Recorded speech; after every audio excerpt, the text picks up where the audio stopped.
Hello, race fans. This is Larry Supermouth Huffman, AMA Hall of Fame announcer, and this isn't Supercross. It's Wednesday! And you're watching Bay Fishing with Roman and Brian. Stand by while the boys teach secrets of bay bass fishing with Roman on his 6-second nitro-burning pedal drive kayak, and Brian in his Cool Baits high-speed dragster boat that he takes out every Sunday! Be there! What up, everybody? Can you hear me? Can you hear me now? Can you hear me now? How's it going, Brian? I definitely hear you. Awesome. I definitely hear you. Awesome. Video's good. Sounds good. We're at a good start. All right. All right. Little background music here. Yeah. All right. How you been? Good, man. I'm digging the weather now. It's kind of cooled off a little bit. You know, it looks like it's gonna be a nice weekend out there. So yeah, I've been doing good, man. Awesome. Freshwater, saltwater fishing on Saturday. Freshwater fishing on Sunday. Dang. Living it up, man. All kinds of fishing. I know. Very nice. I've been really trying to work on the if you guys are largemouth fishermen, the largemouth game, it's on right now, man. It's a good time to go largemouth fishing. Our local lakes are all producing big fish. Very cool. Guys, do me a favor and invite your friends to watch the show. Exclamation point FH share. Oops, exclamation point FH share in the chat. We'll give you a link to share with your friends. While I do the shout outs, we are at about, I'm gonna go full screen real quick. Yep. We are at 397 subscribers on this channel. Let's see if we get to 400 tonight. Yes. That's 3 more subscribers. With your help, we can do this. Okay? Yes. So that's your assignment for tonight, is to get the 3 more subscribers. Okay, so if you're new to the show, welcome. If you haven't subscribed, please do so. It's an awesome group of dudes, ladies and gentlemen, actually. And we talk about fishing, and it's a blast, and we'll help you with your fishing questions. So again, there's a link the Nightbot just posted. Come watch Fish Hour with me right now. fishyhour.com/live. We'll bring your friends directly to this very live stream. So do that, and let's move on with the shout outs before we do the pop top. Cool? Cool. All right. Shout outs. Eric, the judge, Lehman in the house. What up, Eric? Bit. Guys, if you see somebody type in bit in all caps, it just means that they've liked the video. And they typed in bit in all caps to let us know that they liked the video. So thank you for doing that, Eric. Saltwater Slayer in the house, bit. Thanks for doing that as well. Alex Norton in the house. Welcome back, Alex. Stingray. Hello, MFC. Welcome, dude. Welcome to the show. Todd, TB Metal Art in the house. Soldier of Science. Science. Welcome to the stream. Doug Rubin in the house. El Sueño in the house. Yo, what's going on, everybody? All right. Eric Klein. Eric, welcome back. Bit. Submission Fishing Co. Muto in the house. What up, party peoples? Muto. Party people. I like to say party peoples. That sounds cool. Dario in the house. What up, Dario? Welcome back. Bit Captain Adobo in the house. Let's see. I still have 1 ticket for the Islander Mothership, the San Clemente, Tuesday through Thursday. There you go. Hit up Todd if you guys are interested in doing the Islander trip. He's got a ticket he needs to get rid of. Leonard in the house. What up, Leonard? Bit. Salty Dangler in the house. Bit. Evening, everybody. Evening, all. Let's see. Leonard says, MMFC, what's up? Nightbot responds. That's funny. Dave Rage in the house. What up, Dave? Welcome to the show. Bit. Yo, Dave. What's up? Cal in the house. What's up, Cal? Welcome back to the stream. Bit. Fernando Aranda. What up, dude? Welcome back to the show. I think you're not a regular, but welcome. Nice to have you in. Nice to have you here. Nice to have you here, dude. Very cool. What up, y'all? All right, cool. So let's see. I see Mark G in the house. I see Jesse's back. What up, Jesse? Welcome back. Saltwater Slayer. I think I got Captain Dan in the house. Hello, everybody. And Soldier of Science is in there, man. Yeah, we got him.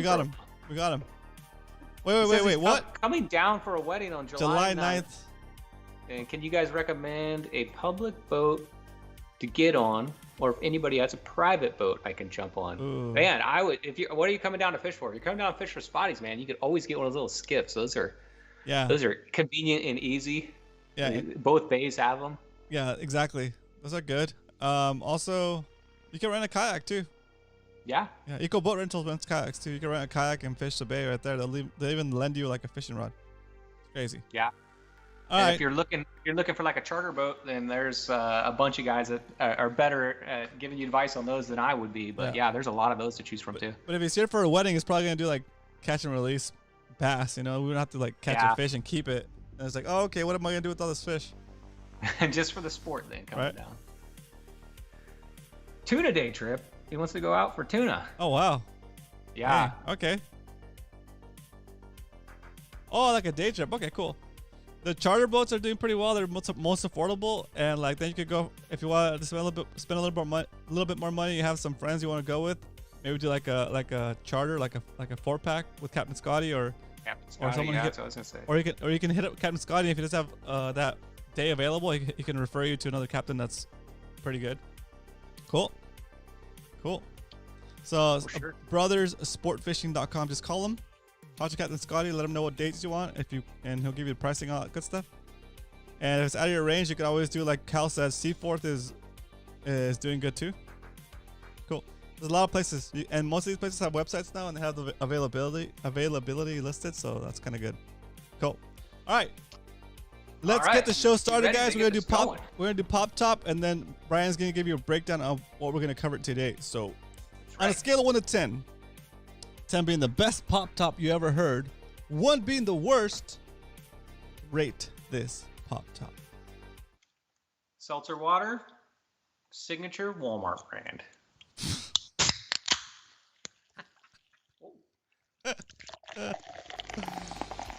Oh, that's hilarious. Ooh, just sounds good. All right, we'll let the scores clear out. 9.29065, Eric. Thank you. I know exactly what that is. Do you know what that is, Roman? No. That is the zip code to the town I live in. That's so funny. Thank you, Eric.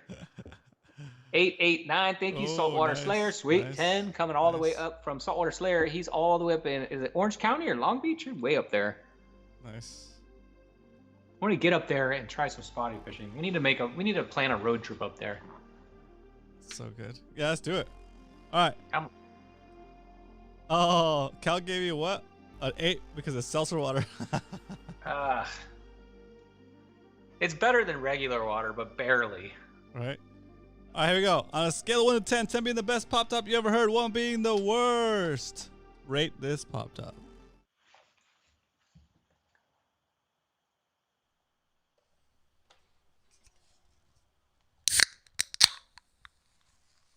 Nice, dude. That's 2 weeks in a row, and I think your cozy's paying off, dude. That thing's The koozie? Yeah. Full the metal. The full metal koozy's giving like a reverberation through it or something. Cheers, buddy. Cheers. Cheers, everybody. Cheers, everybody. Happy, Happy Wednesday? Hump day? Happy Wednesday, halfway through the workday. Oh, dang. I got a 9.5 from Andrew. Ooh. What up, Andrew? Welcome back. Thank you for the 9.5. Saltwater Slayer gave me a 10. Dang. Ooh, dang. Doug gave me a 9.5. Wow. Salty gave me a 9. Cal gave me an 8. Very cool. Eric gave me an 8.008. I don't know what that means. I'll need to figure that out.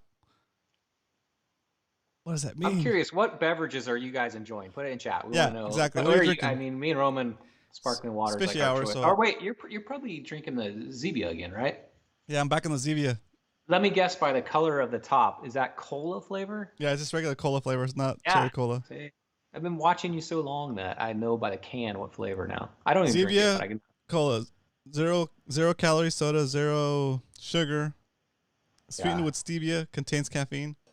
Yeah, watch out, dude. That's a caffeinated one. You're gonna get all waked out on caffeine.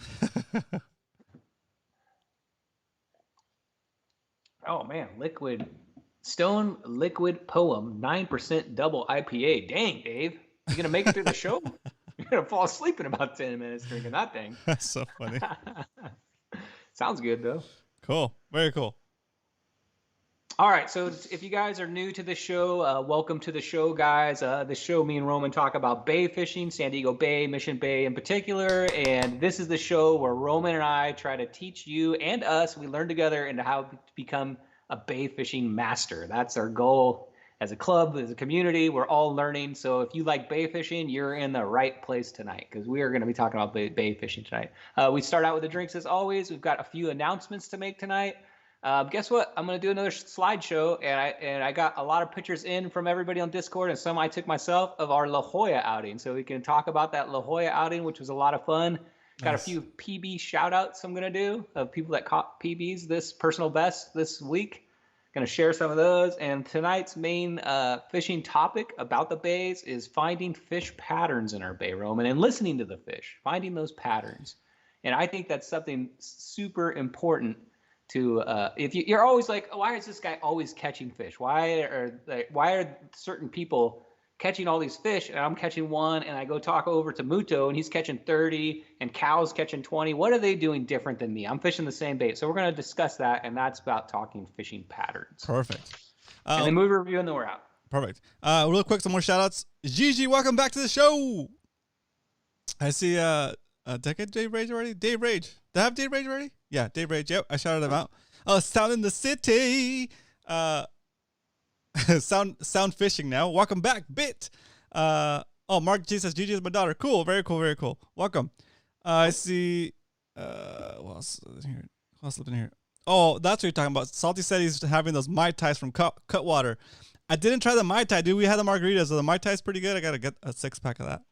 Wait, did he take some of those home? Because I know they were giving them out because there was a lot left over. Nice. Oh yeah, at the end of the night there was like a lot, and they didn't want to take them, so they were handing them out. Cal said 20?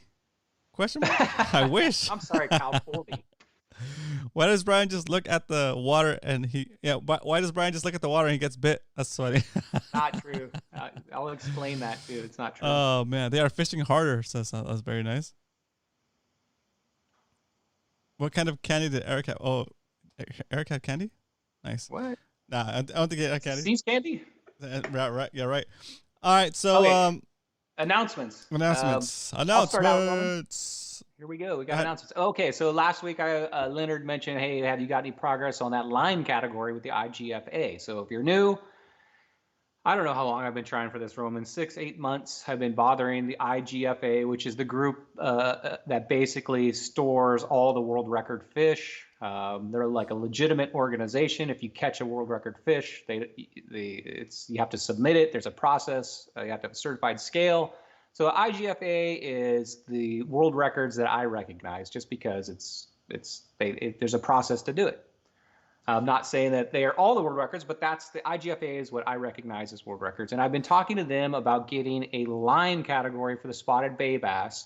Right now, it's just any line, biggest fish, one category. But if they open up a line category, it's going to open up a whole category for us and anglers today to set some world records with 2-pound, 6-pound, 8-pound tests. And it's been an uphill battle. I'm not going to lie.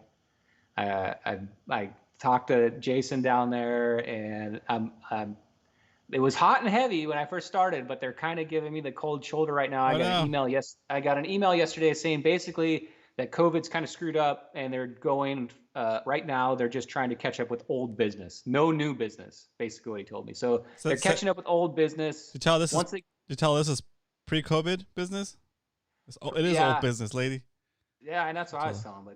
But they're catching up with all their old business right now. Once they get caught up for that, then they're going to start with new business, which would be us, which is a new line category. So as of right now, no definite date on an agenda, no definite meeting. So we're still in holding, guys, about the IGFA announcement. But don't worry, I'm not going to give up. I got the guys all his information. We're email buddies, so I'll keep trying. And if I get any updates, I'll let you know. But one thing I wanted to point out about that, Roman, is I went out and bought this. I already have one, right? Yeah, hold it up. Leave it there. Can you smile? Why? I'm gonna put a post on Instagram, boys, and I need you guys to go over to Instagram on at Roman Castro and tag somebody, because I don't want them to miss. We're gonna talk about finding fishing patterns, and I want these people to come and enjoy the show and get benefit of it by learning something about how to fish better. Okay, Tiki Dave is here. What up, Tiki Dave? Welcome back. Yo, Tiki Dave. All right, go for it. He's been out partying. Nice. Salty, you're so smart, dude. He always figures he's one step ahead of us, Roman. So so I went out and bought a second one of these. And basically why I bought this, Roman, is this week I'm sending this to the IGFA, and I'm going to get this as a certified scale. So when we're out as a club on the water, or I'm out, or anybody's around, if you think you have a world record fish and you can't get to a certified scale, I'm going to have once I get this back, I'm going to keep it in a nice case. It's never going to get touched unless we're certifying a fish. I'm going to have a certified scale on my boat that could be used to record a world record fish. Ooh, so that's I'm cool. I'm paying to have this thing certified. You got to send it to them. They test it and certify it. It gets a sticker on it with a serial number. So when you submit, you can say, hey, I used this scale. And it's not just for me. This could be for the whole club. So we went over world records, I think, last week? And like a horn shark one was like 6 pounds. I think that's the first one I'm going to go after, because That's I think awesome. I've already beat it. I just haven't had a certified scale. You know what I mean? It. Yep, yep. So, and once I get that thing back certified, I'm going to do a segment on the show on how to, if you do catch that world record, what is the process as far as paperwork goes, getting everything done correctly, pictures, weighing it, so that our club personally will know exactly what to do when we catch that world record fish, and we're not just sitting there holding it, thinking, what am I going to do now that I've caught it? We're going to have a game plan. And in this club, is my goal for this club, I don't care what fish it is, but to own at least one world record, right? Yeah, that sounds good.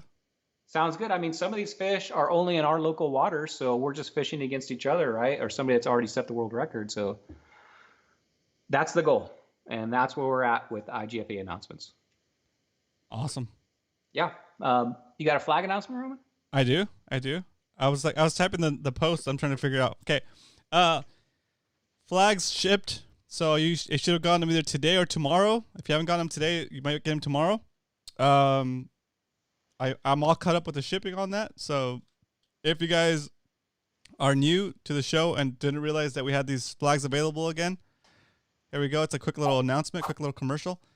The Spotty Republic flag here, it replaces the California Republic flag with bear with was it shrubs and like cactus. It replaces it with eelgrass and a spotty, and it says Spotty Republic instead. Brian's got one back there. See, Brian's got one back there. Right here. I've had that thing for a long time. Yeah, Brian bought that thing before we met each other, actually, right? Yeah. I didn't know what was going on. I just saw that flag. I'm like, holy mackerel, that thing's awesome. Very cool. So we got it. They're still available. We have about 30 left. So if you guys want to pick one up, all you gotta do is go to spottyrepublic.com, or you can go to, let's see. Can you type in flag? Can I go flag? I think I made this one. Flag? Come on, Nightbot. Don't let me down, bro. I'm not sure if I put it in there.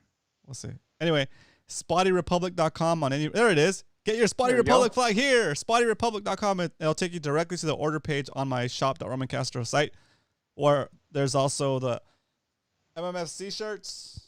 The MMFC shirts. We have 2 variants now, and the Mad Max gear and the Grumpy Spotty gear. Where's that stuff? There we go. These shirts as well. Mm-hmm. Right, so that's all there for you guys to go check out. Shop.romancastro.com, or if you want to just go directly to the flag, go to spottyrepublic.com. Cool? Cool. All right, so I'm gonna delay you a little bit because I don't want you to start that part until I get this tweet out, this Instagram post out. Yeah, go ahead. I'll talk about the next announcement while you do that. Go for it. Okay, guys. So if you're new to the channel, this group has been fishing Spotty Bowl for months. We're actually there's only 2 rounds left. We've got around, I think, 11 and 12, right, Eric? So these are the last 2 rounds. This will be our last. It's kind of sad to me. This is our last Spotty Bowl in San Diego Bay. So hopefully you guys have figured out your fish patterns and you've been fishing all this and you go out and you do really well this weekend. But Spotty Bowl is this weekend, San Diego Bay. Friday, Saturday, Sunday, choose your day. You guys know the routine. Most of you guys have done this week in and week out. So this week in San Diego Bay, last time in San Diego Bay, the guys that make the playoffs, we fish there again, but this is the last for regular season. So don't forget to make your announcements. Does anybody have any questions about San Diego Bay or anything? You guys know exactly what to do there, so I don't think I need to go on to that. If you're new and you want to get in, you still can get into Spotty Bowl. There's still 2 rounds left. If you want to just get the experience of fishing a tournament and seeing how you do against these veteran tournament fishermen now that have been fishing this for months, go ahead and sign up for Spotty Bowl now. And you got 2 rounds to fish. I don't think you won't make playoffs, but you'll have fun. I guarantee you'll have fun and you'll learn something fishing Spotty Bowl. For sure. Yeah, I've learned a ton fishing Spotty Bowl. Okay, last announcement. I'll make it for you, Roman. Roman took a little hiatus off Mondays, and he's back on Mondays. So Roman will be on Fishy Hour on Mondays, same time, same channel, right? 7 p.m. Fishy Hour. So Roman will be back on Mondays, which is good news. Yay, we got Fishy Hour on Mondays again. Yeah, I felt like Wednesdays was getting too crowded, trying to get the fishing reports and coaching here. So I think I also want that space to kind of just freestyle a little bit. So that's what Mondays are about. Fishing reports, me talking to you guys about fishing or whatever, or asking you questions. And I might even bring back call-ins if you guys want to call in and ask questions. So that could get interesting. Dude, call-ins on Wednesday too. I'd love to have a call. I've never had a caller. I don't think I've ever had a call. Maybe next Wednesday we'll do call-ins here too. Any Wednesday. Do them now. This show can. That's true. 2-hour show, right? No, I'm just kidding. Oh yeah, by the way, guys, it's called Fishy Hour. It's probably going to go an hour and 15, hour and 20 minutes tonight, just so you know. Be prepared. Very cool. Okay. Wednesdays of turn. Okay, and I think that's it for announcements. Unless you got anything else, Roman. I hope if you guys are following me on Instagram. If you're not, please do go follow me. Only because I'm about to post what do you call it? An Instagram post about this show. Yes, a feed post. A feed post. And I want you guys to go in there and tag one person. Tag one or let's do 2 people. Tag 2 people that you know don't watch the show, and say, hey, come watch the show with me. And I want you to tag them in the comments. This is going to be a little bit of a test. Okay, I know it's a big ask, but I think what Brian's about to share it's important, and I think they'll benefit from it. So you're kind of giving them that knowledge. Okay, so that's what we're gonna do. San Diego fishing. If you're into bay fishing, to me, this is a place to be, because I don't think there's any live interaction in San Diego Mission Bay shows that I know of that are live that you can ask questions and learn from this community. Exactly. This is the place. I'm trying to get all this. I'm sorry. I got one more announcement, Roman. Perfect. Keep going. Eric reminded me. So the kids have been fishing. The kids are part of Spotty Bowl. They kind of have their own challenges. There's a kids category. This month, every month, Eric comes up with a new contest for the kids to fish. If you're a kid, it's free to enter. So if you want to enter, you can jump in at any time. And this month's challenge is catch as many fish as you can on as many different lures and baits as you can. The kids can fish anytime, any day. But you're just basically Eric's trying to get you to learn as many baits and lures as you can. So we have 2 people participating right now. We have a new person that entered the event, and this is Eric K's daughter, Evelyn. Congratulations. Oh, very Evelyn. Cool. Congratulations. Yeah, she got 2 fish on 2 lures. Congratulations. Nice That's an accomplishment. There's not a lot of people that can go out there and catch fish on lures until you've actually, especially if you're brand new.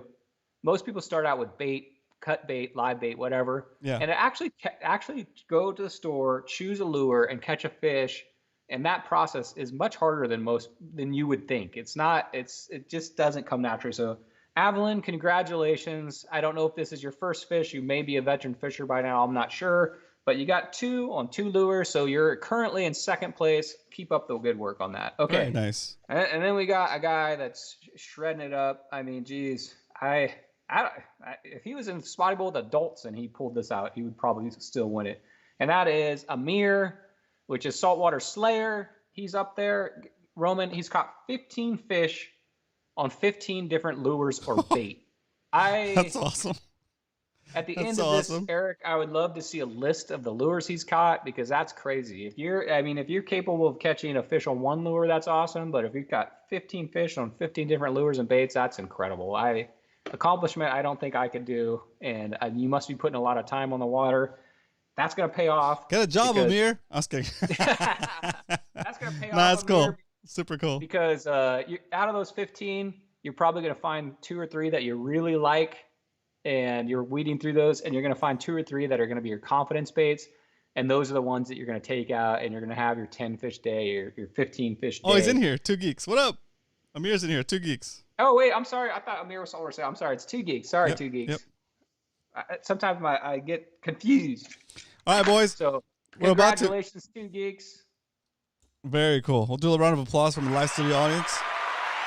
Okay, so the post is up. Here it is. It's those 2 zany guys, 2 wacky dudes. It says, All right. Fishy Hour is live. Come hang out and learn about fishing the bays of San Diego. Okay? Yeah. Do me a favor. Go over there to Instagram. Find that post on my thread. It's the latest one. And in the comments, at somebody's, at 2 people's, 2 of your friends that are into fishing. I want to see how this works out. And drive a little what's it called? A little channel growth. And right. hopefully we can hit that 400 subscriber mark tonight. That's the goal. So do me that favor, guys. And then now we're gonna stall for another minute or so to give you guys a second. Actually, I'm gonna give you guys a minute to do that. So go ahead, bust out your phone, go to Instagram, look up at Roman Castro. That's my profile. While you're there, give me a follow if you haven't already. And then I tagged Brian and the show Fishy Hour in the actual picture. Go to the comments and comment with 2 of your fishy friends that you think would enjoy this show. If you're showing up because somebody tagged you on Instagram, welcome. We'll do a little bit of an intro once you start seeing people come through. So that would be awesome. So if you guys are Instagram, please go ahead and take care of that right now, and we'll see how this works out. Yeah, I mean, our long-term goal is obviously get as many subscribers as we can, but at 1,000, me and Roman can do live fishing on the water. That would be crazy. If we get 1,000 subscribers, guys, we'll do a Fishy Hour from Brian's boat. Okay? You got it. We'll do a Fishy Hour from 100%. Brian's boat. I'll take me, Roman, and maybe 2 Fishy Hour guests. We'll have a. Whoa. It's good. Now I'm gonna bring a laptop, fully decked out with OBS, so I can run multiple cameras and have multiple angles here, right? So I'll be producing the show from his boat, right? And then we can have multiple angles and interviews or whatever. It'll look like a full production thing. It'll be cool because I can't do that on the kayak because I don't have the power outlets for it or the real estate, the deck space to like not risk that stuff getting wet, right? All it takes is one crazy spotty to be flopping around the deck to knock some stuff over into the water, right? So one Groupon jet skier. Yeah, one Groupon jet skier to ruin the stream. Darn Groupon. Dan said I'll bring the pizza. Nice, dude. Let's do it. That's All it. right. 1,000 subscriber goal. That's gonna do the live from the Cool Baits boat There cast. we go. Okay, that's a plan. All right, so let's get on to the next segment, which is if you're in the MMFC or you watch Fishy Hour, we did have an outing this weekend to La Perfect. Jolla. Perfect. As far as I know, I think this is like our first big group outing to La Jolla this summer. So I'm gonna go ahead and share my screen, and I'm gonna share some photos from this outing. Okay, let's do it. Okay, I'm gonna shift over to my main screen first, and then once Brian starts sharing his screen, I should be able to see it over here. Give me a second. I think I got it. Let me know when you're ready. I will just one more second. I'll be ready here. What up? And if you guys see anybody roll into the chat that's new, please welcome them. Be nice. If you're new here and you haven't said anything in the chat, say hello. We'd love to say hi to new people and help you with your fishing questions at any point during this presentation or during the presentation that Brian will be doing a little bit later. Please do ask your questions and we'll address those immediately. Okay. That's right. Here we go. All right, we're ready to over. go. We're ready to go. All right. Maybe some background music or something. Yeah, that'd be cool. All right, ready. Am I full screen? Epic full screen. Oh, your shared screen is. Perfect. So you see a photo. I can't see what's on my screen. So. Yeah, I see you fishing from your boat. There we go. Okay, so we went out this weekend, La Jolla and Roman. As you can see, the conditions were beautiful. Yeah, water looks so still. This is my setup. I was setting up the night before, getting everything set up. I'm gonna talk about that a little later. Okay, here we go. Beach launch. I know for a bunch of you guys, it was your very first beach launch. Hey, it didn't look that bad. No, I didn't launch from the beach, obviously, but from what I hear, everybody did pretty good. I know that Mark was his first launch, and him and Salty had prepared for it, practicing a couple of days before. Perfect. About talking about what to do, and I'm sure they've talked to you and heard on the show many times what to do. The water looks clear, too. I think these guys had a successful. Yeah, it was clear. That there is probably 5, if I'm not right, guys, 5 or 5:30 in the morning. It looks like we've got, let me see if I can write. It looks like maybe Chris, Jesse. I think Oscar Dario, on the left. Oscar, yeah. So is that it looks pretty bright already for being 5:30 in the morning. That's Dario. There's Dario, yeah. He's setting out, and I think that is Caden over there. Blue kayak, like steel blue. Yep. Cool. And look how calm it looks, Roman. I know. Was perfect out there, dude. It was amazing. And here's some more pictures of the launch. Okay, first angler out there. Look at that. That's what? For you guys that don't know, that's Mark G out there in the papaya-colored kayak. He looks like he is bit, dude. So Mark's out there. He's trying to join the Papyrus, dude. The Papyrus. Yeah, I know. It's his first trip to La Jolla, and from what I've read in Discord, he's pretty much hooked, Roman. It sounds like he likes that open water kind of big water. What's he hooked into? I don't know. I can't remember. I took this picture too, and I'm not sure. Mark, what were you catching at that point? Yeah, what'd you catch, Mark? Did you catch California? Yeah. And there's Cal holding up his big catch. There's nice. Cal. Cal has one of the best rigged kayaks I see. He's very organized. That kayak is really nicely rigged. You can tell Cal's a veteran kayaker. I mean, I'm not a kayaker, but when I look at Cal's kayak, it always looks like it's rigged up very nicely. Very cool. Cal, let's catch. Oh, that's Dave Rage. For you guys don't know, that's Dave in chat. What up, Dave? Nice, dude. Dude, that right there is a huge red. That's a nice fish right there. It was a legitimate fish, Roman. I'm gonna actually give you the details of that in the PB announcements, because that right there is Dave's. That's his PB redfish right there. Oh, very cool. Nice, dude. Yeah. So, congratulations on that one. Nice, Dave. There's Salty Dangler. Not quite as an impressive fish, but still a fish. For the no skunk. Woo. I told him he could probably take that thing to SportSmart, or not SportSmart, the PetSmart, and put that thing in an aquarium. But still a fish. Salty's out there, always slaying it. What up, Roy?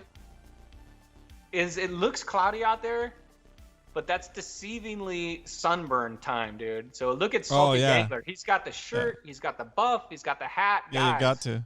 Yep. It's this weather right now. When you get out on the bay or out in La Jolla, it's cloudy, and you don't think about sunscreen, you don't think about sun protection. But dude, that is when I get my worst sunburns, because it's cool. You don't realize it. Man, you can get sunburn. So Salty all covered up.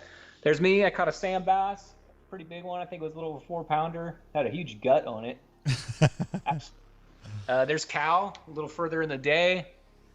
He's got looks like 2 or 3 fish on there. He's got I think that might be also his PB sand bass from a kayak right there. He's got Cal, also a veteran fisherman. You can tell by the way he's all covered up, every bit of his body. He's got shorts. That's the way to do it, though. He's got a leotard on. He's ready to go. He's ready to fish. Dang, Cal, don't let him say that to you. That's good.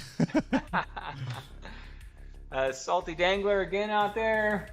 There's Dario.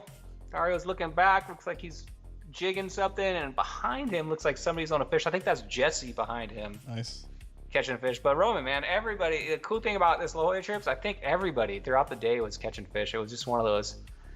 I mean, it was so calm. It was literally like being on Mission Bay. It was just one of those perfect weather days that are pretty rare in La Jolla. Very cool.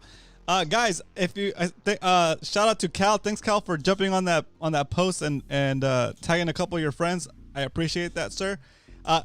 If you guys are on Instagram, do me a favor, go find my profile at Roman Castro and tag 2 of your friends that are into fishing, into spotty fishing or bay fishing, so they can come watch this with us. Okay, so they can join us for the show.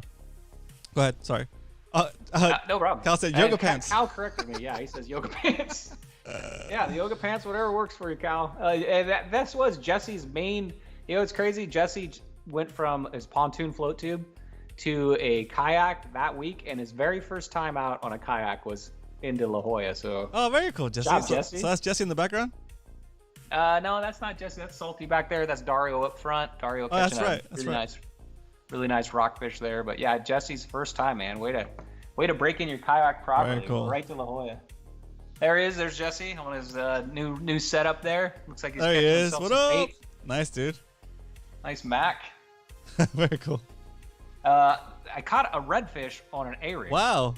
I know, which I think Dario was pretty amazed by that because he was. Doug fishing said he shared with next to 20 me. friends. Doug, that's awesome. Thank you, sir.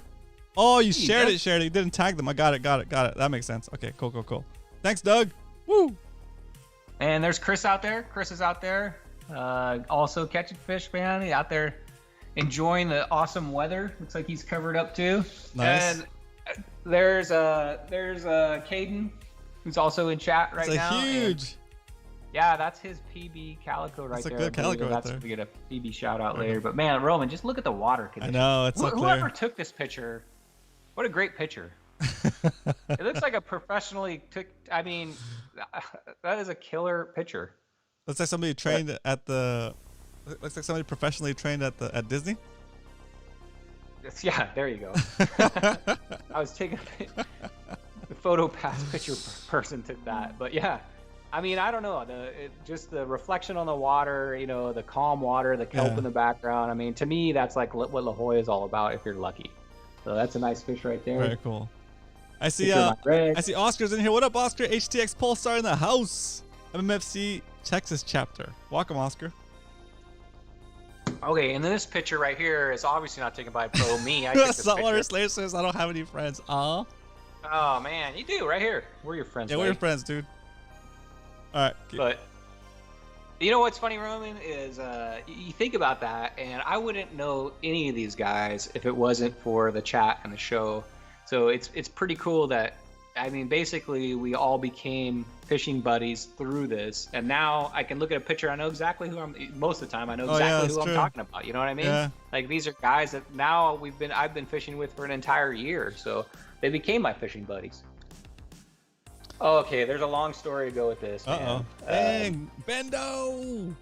Oh yeah, and you can see what kind of rod that Caden's using on this thing too. So we're out fishing, and me and a lot of the group are about 3 miles out. We're fishing for rockfish. We've kind of given up on yellowtails. We're just trying to get whatever fish we can. And on the radio, because Caden's phone wasn't working on Discord, he was on the VHF radio. He comes on, he goes, "Dude, I'm hooked into a yellowtail." He thinks. So I get in my boat, or I'm in my boat. I take off as fast as I can to try to get to see it because I want to see him land this thing, get a video of it and everything. And I actually have a video of this, Roman, if you want me to share it. It'll take me a second, but I videotaped this whole experience if you want me to share that on here. Yeah. Okay. What's that in the background? Is that the cove? Yeah, we're about half a mile out maybe. It's kind of deceiving. It looks like we're really close to shore, but we weren't. Yeah. Did you zoom in with your phone? Is that what happened? Yeah. Okay. Yep. So when you zoom in, Cal, it brings the background closer when you zoom in. So that's probably it looks so close. Well, you know, it'd probably take me too long to share this video because I'm going to go through my computer. So I'm just going to describe it. Okay. So I'm watching Caden fish this thing, and obviously he's got something big on there. He's not fighting the bottom because I can see it pulling drag. I can see the pole shaking. He's into like I would say by the time I got there, I don't know, Caden, 15, 20 minutes onto a big fish. And he's not fishing like a bass rod, Roman. Like if I hooked onto one of those, it'd be an epic battle because I'm fishing bass rods. But he's actually fishing a legitimate like round pen reel with a heavy rod set up to catch this size fish. So he's fighting it. He's on the right rig. He's got it hooked well. Pull up. I look over and there's 2 sea lions circling them, and I'm like, oh dang. So I was able to shush them kind of away with my boat just by puddling around them, and 2 of them went away. And then I look off into the distance, and when you ever see a sea lion that's really excited, they look like a dolphin. They're like porpoising through the water. They're like beelining. Have you ever seen that? Or like Yeah. somebody's throwing bait out and the sea lion sees that, and it's like a full-on beeline. So I see the sea lion beelining to him, like, dude, there's a sea lion coming, and there's not much he can do. Can't muscle it in.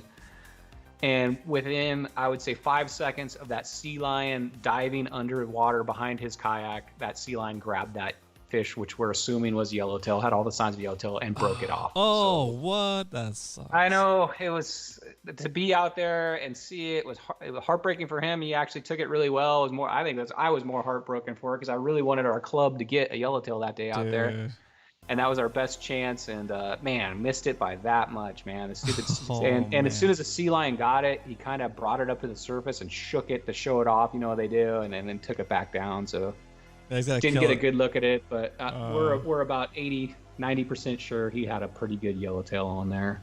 So that's our yellowtail story. Unfortunately, it wasn't a success, but at least somebody hooked one, we think. So almost there. We'll get one. Jeez. Oh, I had to share this picture. Sorry, Dario. But when I was talking about covering up. Hey, John, what's up? Welcome back. John is back here. What up? Got my first white sea bass off the kayak at La Jolla this past Saturday. Woo, 35 nice. pounds and 50 inches. So stoked. Dang, John. That's awesome, dude. Nice job, John. Very That's cool. An epic fight, dude. That's a big fish. It's a good fish. Yeah. So I'm showing this picture because if you forget to cover up 3 inches of your ankles, obviously he covered up his feet, but forgot to pull his socks up. You got to get your high socks on, man, or you got to get your leotard or yoga pants on. That's what happens. The sun is brutal. Damn, There's Mark G catching another fish. Get it, Mark. Nice. I got a double up on the A rig. Oh, Calicos. nice. Calicos were biting. There's Dario. Calicos were biting Rome, and as always, that was like we were fishing for other fish, so I'm not going to say they were a nuisance because I'm a bass fisherman. That's what I target. I love to target those size. But man, if you wanted to catch calicos, they were out there in full force. You could catch a ton of those. And then here's Dave Rage. Wow, that thing got bigger. Why is its eyeball so big? Why did why the fish get bigger? I was Damn, that's a nice fish, dude. And here's some catches that people took home. Oh, barber fish, yep. I'm not sure whose that is. That might be, it's papaya kite. It must be Mark's. That's Mark, yep. This is Dario's haul for the day. Nice. There's Salty preparing his fish, and then Salty ate his fish, and then that is our day at La Jolla, Roman. Nice, Salty. That's cool. Very cool. Very cool. Yeah, that was a fun outing. I'm going to go ahead and, because I'm running a little behind Roman, I'm going to go ahead and just switch real quickly. We have time. To we have time. PB shoutouts. Hold on a second. I switched over to our view, so it's all good. Okay. I don't want to keep these guys here till 9 p.m. You know, so I want to keep the show rolling. All right, you got that on full screen there, Roman? Here we go.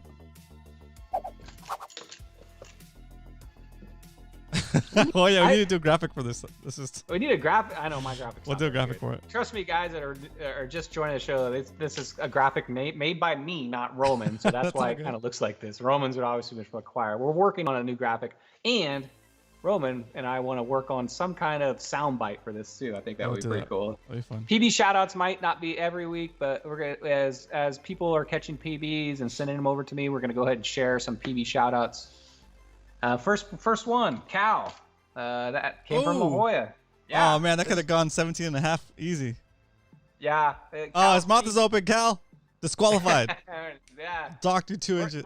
How do you consider that, Judge? That's a 2-inch deduction. So Cal caught a 15-inch fish according to a spotty bowl there. Yeah, but its top lip is touching though.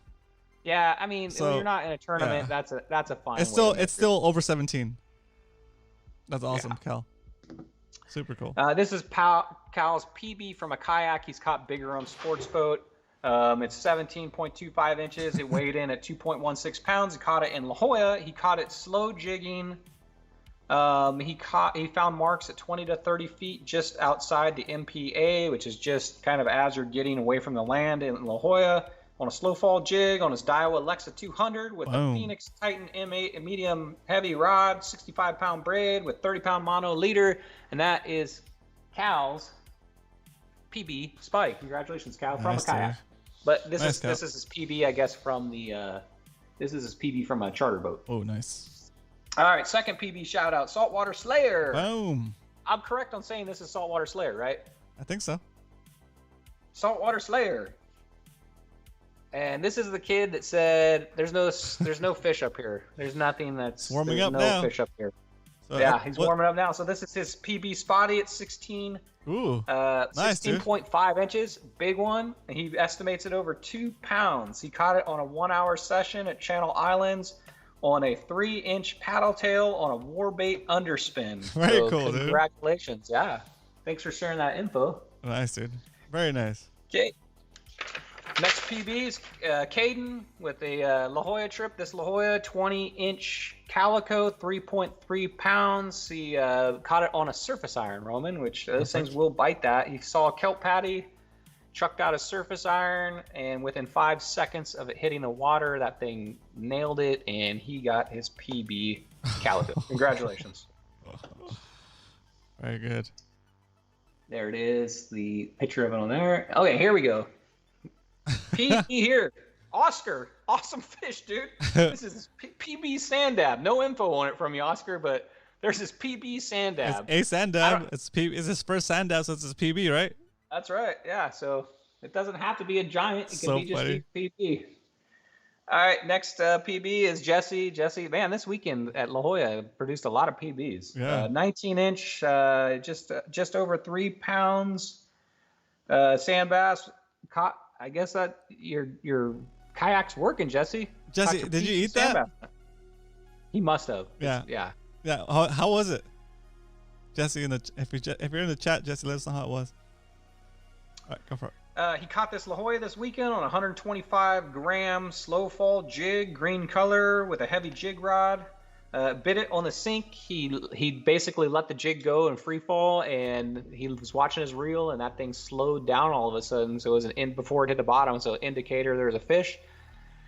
He cranked his reel, set the hook, and boom, there you go, PB and bass. Salty, it looks photoshopped because the lighting is so even.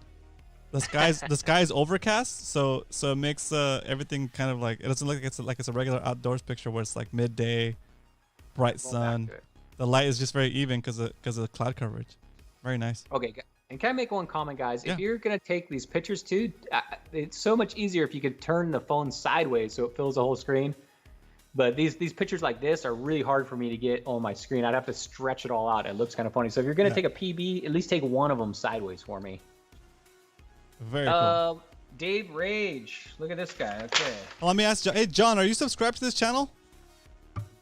I know you're subscribed to my regular channel, but if you're not subscribed to Fishy Hour, please subscribe. We're 3 subscribers away from hitting 400 subscribers.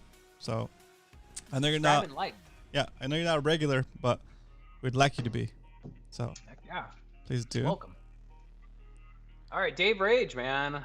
This guy's always catching big fish, it seems like. So this is his PB red. It's 5 pounds, 8 ounces, which is, to me, I don't fish a lot of rockfish, but that sounds like a big one. I think that's a big one. Sounds like a big one. It is huge, and like, it kind of gets a little, you get a little cheated because the tail's jacked up. You probably could have like a longer fish, you know, if it was like a complete tail. But yeah, it looks like he's it's going been on through weight something. on this thing. Yeah. 5 pound, 8 ounce. Yeah. Okay, he caught it on La Jolla, which most of these fish came out of. Used a 6-inch candy bar with a scampy tail on a 2-ounce lead head. Rig double dropper loop, and it got caught on the bottom bait. Reel and rod. Yeah, John, thank you, sir. Woo! John, subscribe to the channel. We are 2 subscribers away from 400. Let's go. He caught it on his first $100 saltwater combo he bought from BPS. It's a Penn Warfare. Perfect. On a 6-foot 6-inch Penn Warfare rod with 30-pound mono at about 150 feet. So nice fish. Awesome, dude. Nice fish. So good. That's the picture of the reel he caught it on. I want to see the taco pictures. Tacos. Didn't get any of the taco pictures yet. Maybe he froze it, but you could. Dave is awesome enough to share everything right there, exactly how he caught it. Oh, very cool. Very cool. So there you go. And that's it for PB shoutouts this week. PB shoutouts. All right. There you go. There's our soundbite. That was awesome. Cool. All right, guys. We're stretching the show a little bit. We're gonna go to about 8:30. Is that? Yeah. Is that too much? We'll see. Okay. Now we're gonna talk about the core of what Brian prepped for us today. That's right. My voice can hold out. So I've got a lot to talk about this subject, guys. So if you see me looking down, it's because I have like outlined what I want to talk about. When you talk for like an hour long, I can get distracted really easy. So I like to outline what I'm talking about. So if you see me looking down, I am looking at Dink right here, but I'm also checking my outline notes. So, All right. Is there any questions before I get started about, or any comments about La Jolla while I take a drink and Roman gives me a break for 1 second? Very cool. All right, cool. I'm gonna jump in here and let Brian have a drink. So waiting for you to post. I'm still waiting for you to tag some friends on Instagram. Let's go. Man, that La Jolla trip was nice. It really, I went out there like 3 weeks ago and kind of got like sour about it because it was so windy and choppy. So sour, I got beat dude. up. Why being so sour? Got back to the bay and I'm like, oh, this is what I truly love. It's like a lake, you know, it's easy fishing. But man, this re-sparked the energy for La Jolla for me. I want to get back out there again. I got like a mini announcement. It's not like a big deal or anything, but like I've been teaching my kids to rollerblade, right? I've been teaching my kids to rollerblade, and we talked about going rollerblading before. Brian's got skates. Zach's got a bike. What is this? We need to do a cruise around Mission Bay one of these days. That'd be fun. Yeah, like for sure. In some kind of wheeled devices. I mean, it's a bunch of old dudes probably gonna get hurt, but it's alright. I'll probably end up like getting hurt, but it'll be fun. Anyway, just a little quick announcement. If you're interested and want to learn to rollerblade, I've been teaching my kids, and they're getting it. And then it's attracted other kids that watches practice because I set up cones and stuff. And then their parents and their kids are coming over, and next thing you know, they're buying rollerblades. It's contagious, dude. It is, dude. And so I've started a little rollerblading community. I know it's completely different, but if you want to get outside a little bit, roller skaters not allowed? Roller skaters are allowed, but Okay. I can't teach you how to roller skate because I don't roller skate. But you're welcome to come hang out and skate on our cones and learn some patterns and stuff, right? But here's what I'm calling it. Oh my gosh, you've already got a decal? Oh yeah, I designed it. It's supposed to be like a yin yang symbol, but with rollerblades. It's called Inline Dojo. Inline Dojo is it's our little club. It's not for pay. It's just like parents volunteering to teach kids to rollerblade. If you're interested, okay. All right, going back. You know, you should take a day and take them to the skate world. Oh yeah, I think that's in Claremont. I went there like 2 weeks ago, and it's got a DJ, lights. My kids love it. Yeah. Oh, it makes the whole experience. It's like a super smooth floor. There's some really good people out there that can skate, that are doing tricks and ballet moves, and it's a good time, man. Skate World. If you go to Skate World, let me know. I'm there. Very cool. That'd be so funny. We have a Skate World party. Yeah. Anyway, all right. So that was something a little different. Let's go on to the actual content. Talk about fishing again. Yep. Hey, these are important subjects. Skating. Such a hipster. Right. You know, everybody was cooped up, I think, for so long with COVID. Like, everybody wants to find some kind of outdoor activity. You know, if it's fishing or skating or whatever, or mountain biking. Fresh one in the house. What up, Fresh one? Welcome to the stream. Everybody, welcome Fresh one to the stream. I don't think I've seen him in here before. We're about to start talking about bay fishing and figuring out the patterns for these spotted bay bass and salty bass. Okay? Yeah. So and if you guys have questions throughout the show, it's a live show, and me and Roman always want to keep it as answering questions, just not listening to me talk or Roman talk constantly. If you have a question, type it in chat, put question, then your question. While I'm talking, Roman's looking at the chat, and I'll stop, and we'll try to answer that question. It's a live show. To me, that's the best thing about the show is if you have a question, no questions are dumb. Ask your question, and if me and Roman can answer it, the community can answer it. So please. Cool. Don't let me talk here for a half hour without stopping me and asking me some questions about what you're interested in. If you're not interested in this, put in a question. Mark G has a question real quick. What are the ideal conditions for fishing La Jolla from the kayak? That was last Saturday was the ideal conditions for fishing La Jolla on the kayak. Your first experience, Mark, is perfect experience. That was the best. I mean, it's gonna get. The only thing that would be better, is if it was a lot of yellowtails out there. The only thing that would be better. Yeah, if there was yellowtails, and if there was like a hot dog burger stand on a boat that was floating by, and you could buy food off of it, that's the only thing that would have made it better. what happened to John and our hot dog guy? We had that. Hey, John's been busy, yeah. I know. I think he's been busy with a lot of stuff, but man, hopefully John will get back out there. I mean, maybe I'll have to make some hot dogs one day. Oh, nice. All right, let's get it going. We got one more question from Solar Slayer. How to set the drag for spotty fishing. Okay, so I'll answer that very briefly because we've done an entire show.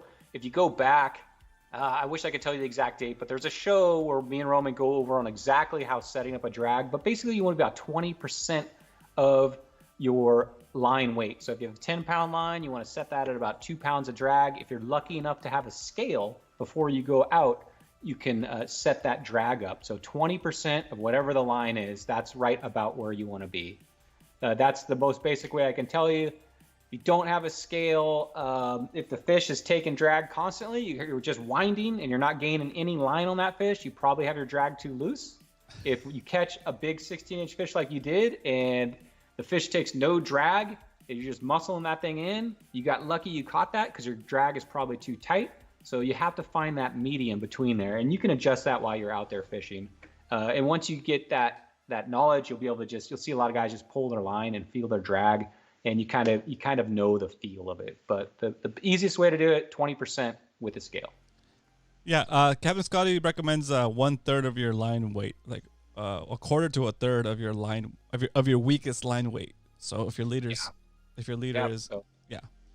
likes a little higher, 25, 30%. Cool. Yep. Well, we want your questions, so keep throwing your questions into the chat. I'm gonna queue them up, and then I'm gonna let Brian get started with this, and I'll find a good break point for him, and we'll do those questions as we go. Okay, so the topic tonight, Roman, is listening to the fish and finding fish patterns. So what? I'm just kidding. Listening. How do you listen to a fish? That's kind of odd, right? I like it. We're gonna talk about that and how to understand what the fish are telling you. Okay. There you go. Okay. Like the book you read, Fish Don't Have Arms, right? Yeah, fish don't have. You got to understand hands. what these fish are telling you. Okay, I'm not. And how to understand the signs the fish are giving you. Okay. There you go. I'm not going to tell you exactly how to fish because the way I fish, the way Roman fishes, the way Muto fishes, the way Dario fishes, we all fish differently. So this is about finding your way to fish and finding patterns your style. So everybody's different. That's a weird thing about fishing is everybody goes out and everybody's got a different game plan, right, Roman? Yep. So I would say there's no two fishermen that fish identically the same. So it's very personalized sport to me. You know, it's just you and the fish, right? And you've got to figure that out. So it's very personalized. I'm lucky, Roman, that I have access to talking to a lot of people about fishing. I have this group right here. When I'm out on the water, I talk to a lot of people on the water. When I'm launching my boat, there's people on the docks. You know, I'm always talking to anglers. I'm lucky enough to where I get to talk to professional fishermen too. So I'm around a lot of anglers. And just because I want to say that just because somebody that you're looking at, you think they're a great fisherman, they always catching fish, never try to mimic somebody else's style. And you have to come up with your own patterns and your own style to catch fish. I talk to a lot of people, and he may be good at this, and I'm not good at that. But always take in that information and try to use that information. And just because somebody catches a ton of fish doesn't mean you don't need to listen to like somebody that's brand new to fishing that might be right on the shore with his first setup, his first day out. But you know what? That guy's catching fish. Listen to what he has to say too. Don't just think of, okay, this guy every week is posting pictures on Instagram. He's shredding it up every week. He must be the guru of fishing. It's not that way, guys. I know a lot of fishermen and a lot of fishermen that are new to it, that are really good at it. So listen to everybody. Don't just listen to one guy. Take in all the information you can. Yeah, that's a good point. Also, some people will try to hold knowledge over your head, like, like you're new and I know the secret of how to catch these fish, and someday I'll share it with you, right? and it's like it kind of just stringing you along. So that's not the way to do it, guys. Anyway, community. That's not the way to go. Do watch people fish and take little pieces from everybody's style, I guess you could say. Initially, you might have to copy somebody's style, right? until you have enough experience with that style to tweak it in a way that works better for you, right? So yeah, don't copy somebody's style straight up, but sometimes you might need to imitate just to get started if you're brand new and don't have any experience. And we're going to get into learning how to find a pattern for yourself and learning how to listen to these fish. We're going to get into that in a little bit. But every time you go out, don't think that you're making mistakes, right? Don't think that you're going out there and I don't know what I'm doing, I'm making mistakes. Just think of every time you're going out there as you're learning. This is a journey. There's no mistakes that are being made here. I mean, if you hit a boat if you're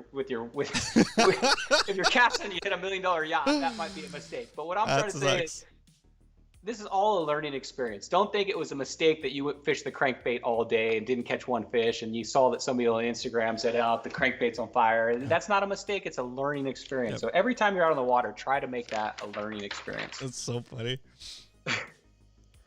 And one thing I've noticed with newer anglers especially is that their success in the past, like say they had a really good day, their success in their past, they think that's going to be their success in the future. And it's not necessarily that way. If you had an awesome, like let's say an awesome month, and you think, okay, I've got it down. I am the master. I am going to go. Next thing you know, somebody flips that light switch, and guess what? That lure or that area that you were a master of at that time is no longer working for you. And now you've mastered that lure and that time of the year and those conditions, but you also need to be able to adapt because you never know when you're going to pull up and that bait that's been catching you fish for 3 weeks is no longer going to work at that spot. So you never want to just think that if I learn this one bait, if I am the master of the cool bait, I'm going to be able to catch fish at all times, anywhere I go. It doesn't work that way. You need to figure out what is working for the conditions you're giving, the time of the year, but always keep that bait that was really good for you in your mind and that spot in your mind for that time of year or those conditions, and always try it. Go back to it, but don't rely on one thing being your go-to all and working for you every time you go out. Another thing is about selecting spots, Roman. I'm totally guilty of this. There's let's just take Mission Bay because it's kind of small, for example. There's some high percentage spots that we all go to first that we know are going to have fish. We know they're probably going to hold fish. And the first thing we do, let's just say Dana Landing. We pull up to Dana Landing because it's a high percentage area, and we fish that thing. And guess what? There's nothing there. So you go to your next spot, your next high percentage spot of fish. You go there, and there's nothing there. So what are you going to do? You go to the third spot, nothing there.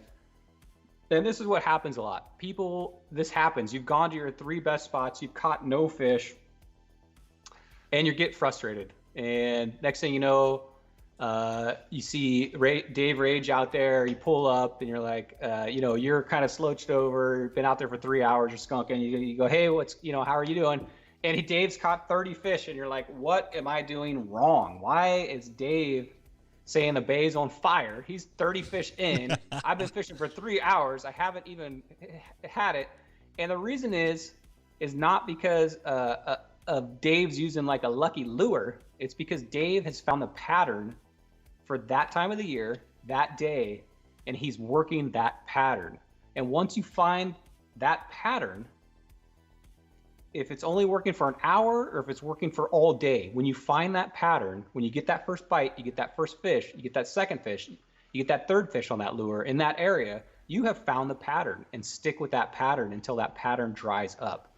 But don't get discouraged if you haven't caught a fish. It's just because you haven't found the pattern.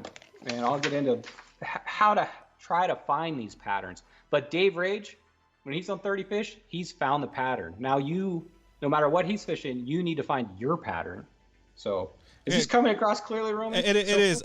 So just to kind of like explain it a little bit more, Alex has a question. He says, how long, so this is from Alex Norton, how long do you fish a bait till you decide to switch it up? I'm going to get into that, Alex, in a little bit. But to me, it's more about moving. And, okay, I'm going to skip ahead into this since he asked that question. Okay, let's say you're going out and your number one bait's a drop shot. You got a white fluke and you've been tearing it up. The white fluke on a drop shot is going to get you a fish no matter what. And you're fishing that thing Hour into it, nothing. But you know what? This drop shot, dude, I know it's gonna catch. Everybody on Instagram's catching fish with this thing. I've caught fish with this thing 100 times. Uncle Dan standing on the point. I see him fishing the drop shot. And in my mind, this is the lure. This is it. I gotta fish this drop shot because I know. And the thing you're telling yourself is, you're telling yourself this drop shot's gonna work. But you know what? You gotta listen to those fish. Those fish are talking to you. They're telling you, after 2 hours of fishing this thing, those fish are not going to bite that. So you got to listen to the fish. If they're not biting it, you're just telling yourself that drop shot's going to work. It's not working. Give it up. I mean, there's no specific time on it.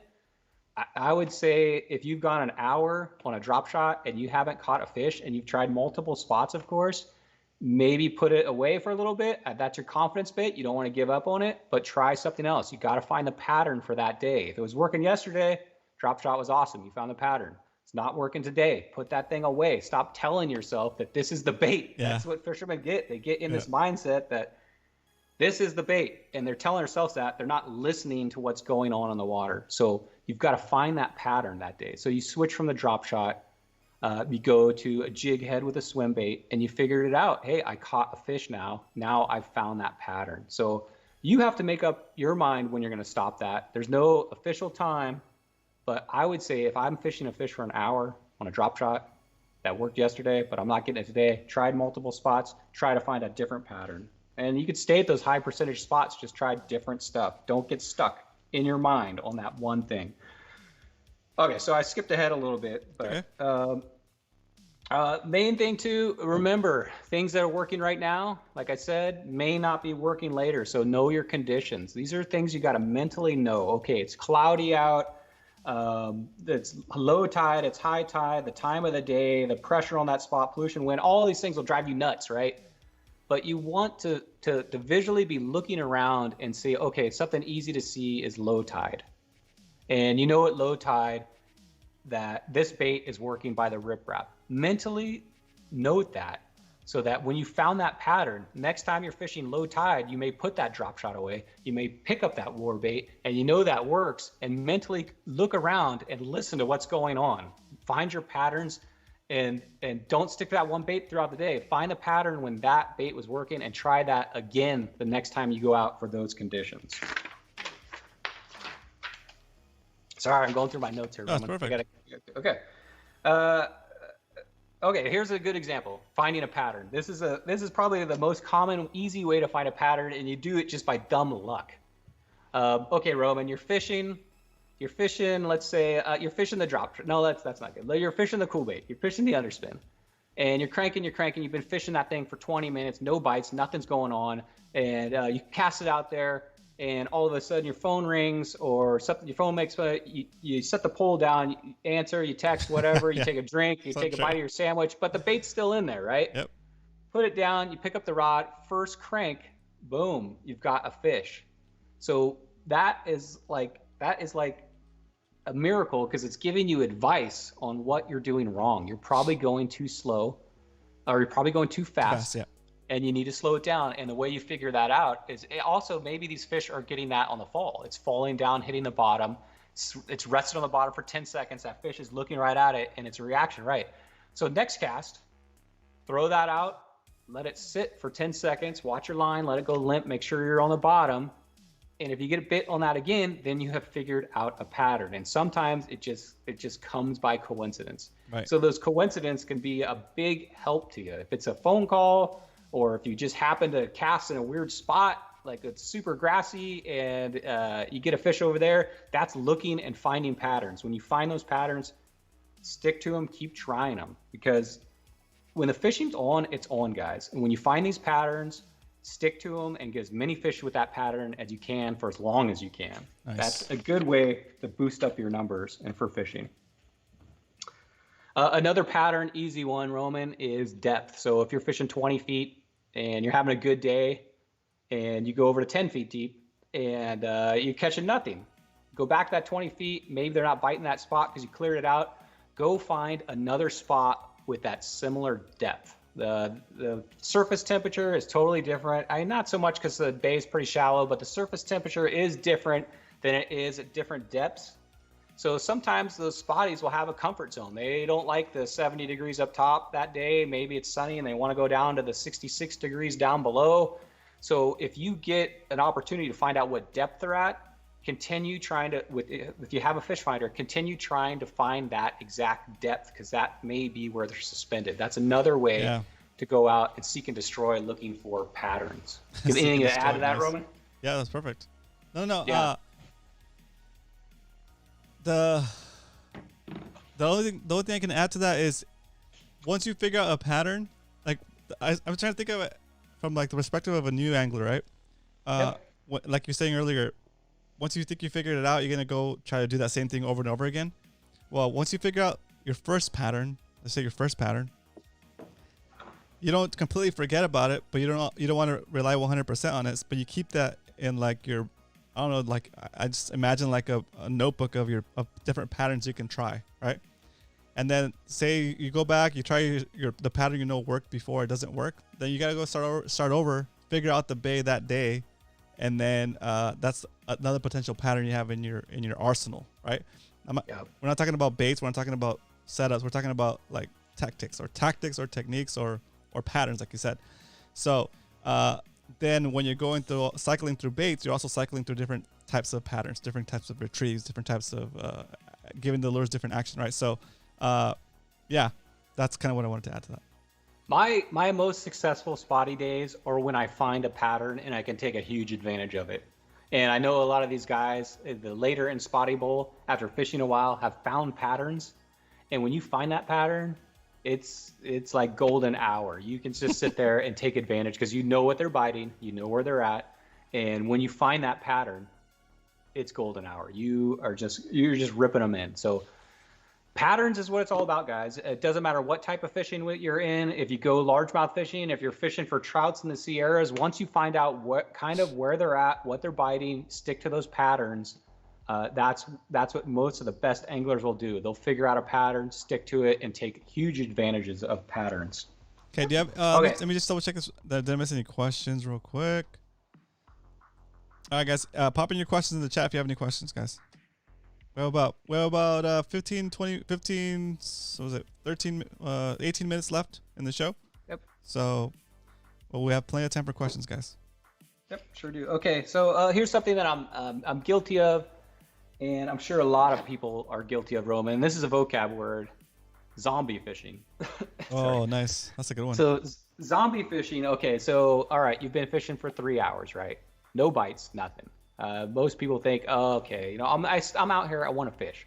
But if you get into this zombie mode, I'm going to call it zombie fishing, where you're casting and you're just going through the motion. You're just winding, same thing every time, just casting, not paying attention to what's going around you.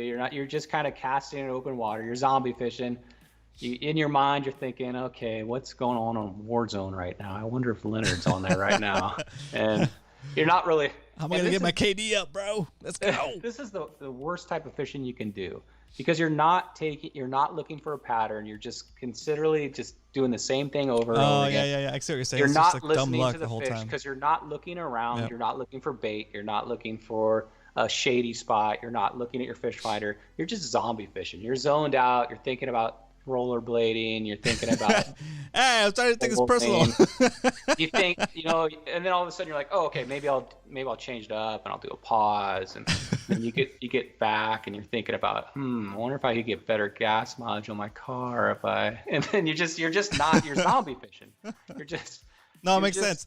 And then when you through the motions, and then when you get a bite, you're like, ooh, I got a bite. Oh, what was I doing? How did I get this bite? Exactly. If you get a bite. Yeah. So when you're zombie fishing, to me, you're not trying to change your pattern. You're not looking for a pattern at that point. You're just out there enjoying the day. You're just out there trying to avoid the wife. That's great. You're just out there just avoiding life. Get some sun. You're out there watching the hot tub pontoon because it's very distracting. You're just fishing, and that's a fun day out on the water. But I'm talking about learning patterns, and that's probably the worst way to sit there and learn patterns, is just get into the same routine and not pay attention to. Salty said, this is why Mission Bay is so hard. There's too many distractions. It's so funny. Yeah, there is a lot of distractions, and you got to keep your eyes out for the group hunters. But yeah, I mean, pay attention. You guys, you can get in this zombie mode. I'm not kidding, for like a half hour before you realize you've casted in the same spot 10 times, and it's not even on the bottom, and you're just kind of got your muscle memory going, and you're just messing around. So that's the worst way to find a pattern, guys. And that's the easiest way, I think, to get a skunk for the day, is to just go zombie fishing. Not pay attention. So yeah, very cool. stay away from the zombie fishing. And if you get into that, next thing you know, you look over and Cal's over there. He's on his 30th fish, and you know why? It's because he found that pattern. He's paying attention to what's going on. He's been moving around. He found the bait that he likes, and he's taking advantage of it. So don't get into the zombie fishing. Okay, choosing a lure. So this is always something that is always like a subject. Like you go on Instagram, you look, and you see, okay, he's catching them on that big 6-inch swim bait, big baits, big fish. I'm gonna go out there. I'm gonna rig up this 6-inch MC swim bait on a 2-ounce head, and I'm gonna catch myself an 18-inch fish. This is it. I know. Now I know. I've seen a picture of it. That's out on Instagram. Yeah. Yep.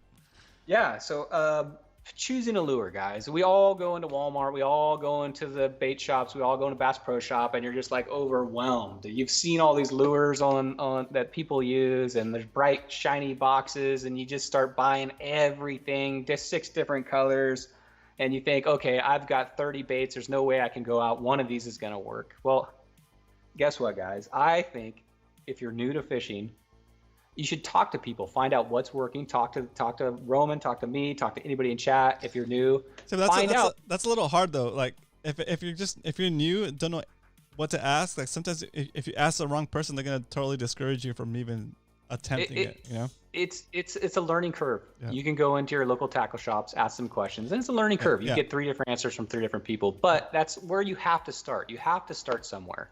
YouTube's a great place, especially Fishy Hour, for learning how to fish the bay. Woo. And you get some information. But what I'm trying to say is something that might work for Roman. He fishes the Ned rig, and he has great success with that. I obviously fish the cool bait. I have great success with that. But there's a lot of people in chat that fish those 2 exact baits that don't have a great success with that. So don't think just because somebody fishes this lure, it's the catch-all lure. You've got to find out that pattern for yourself. You've got to find out what works for you, what works for your style, what works for you that day.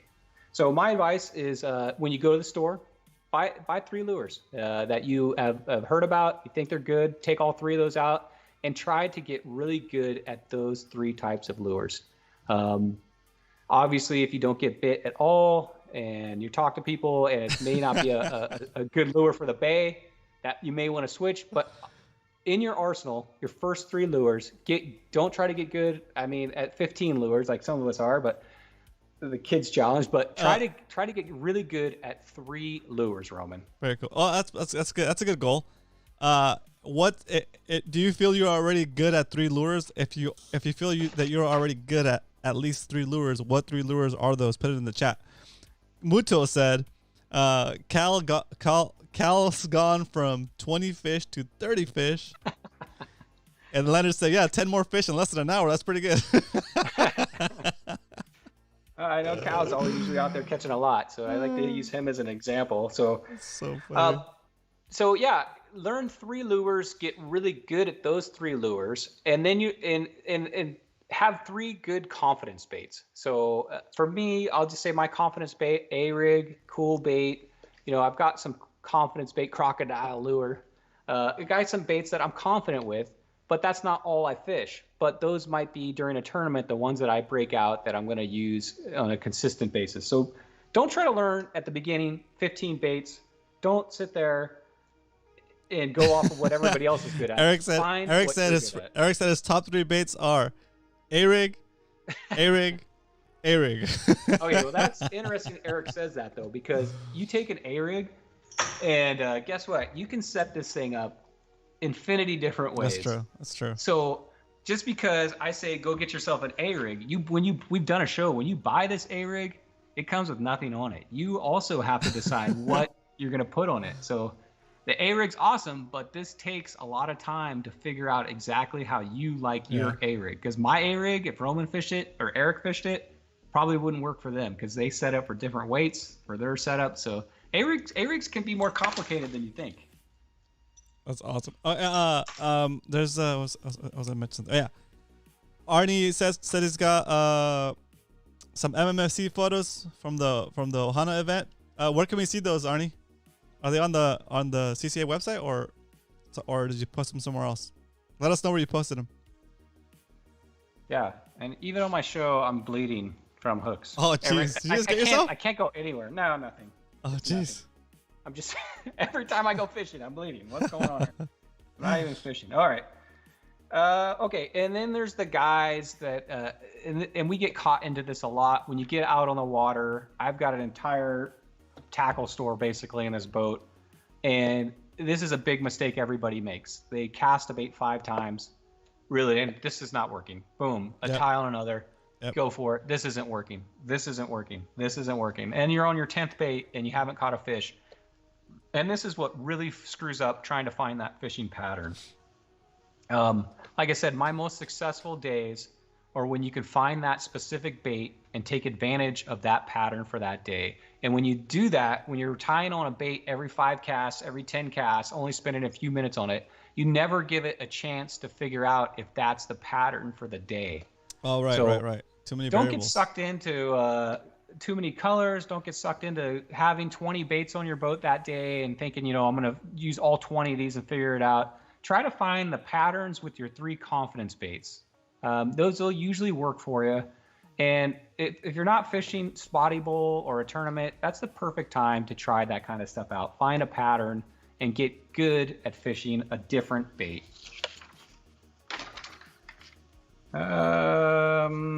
Okay. A big thing about patterns is find out. Okay, so this is pretty easy. Most of you guys that have been fishing Spotty Bowl have figured this out. Is finding the bait that works for the area you're fishing. So if you're fishing grass or docks or pylons or drop-offs or whatever you're fishing, know that when you pull up to that spot, you have a specific bait you like to fish for that type of fishing. Like for grass, let's just say you want something that's pretty weedless, right? You're going to go for the underspin. You're going to go for something Texas rigged. So don't just blindly be throwing the same bait in all these different areas. Don't go to the docks and throw a bait in the same dock, maybe in the grass. Sometimes that works, but it's part of knowing a pattern for the area you're fishing. I don't know if I can get these words out correctly, but different areas learn different lures for that type of area. So if you're fishing the docks, specifically a pylon, you may want a bait that's gonna be a vertically style fishing bait, and that is a bait that basically you're gonna drop directly to follow that pylon on.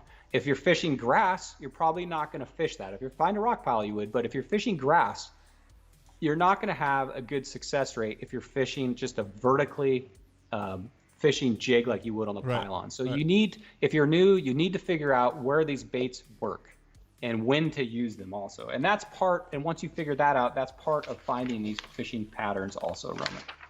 Perfect. Okay, you want to give me 1 second here? Yeah. A drink? Thank you. We're gonna watch you drink awkwardly. I got a cat that is like, he is all over me. He really wants me to petted here. Up? Get out of here, Dink. Trying to do a show here.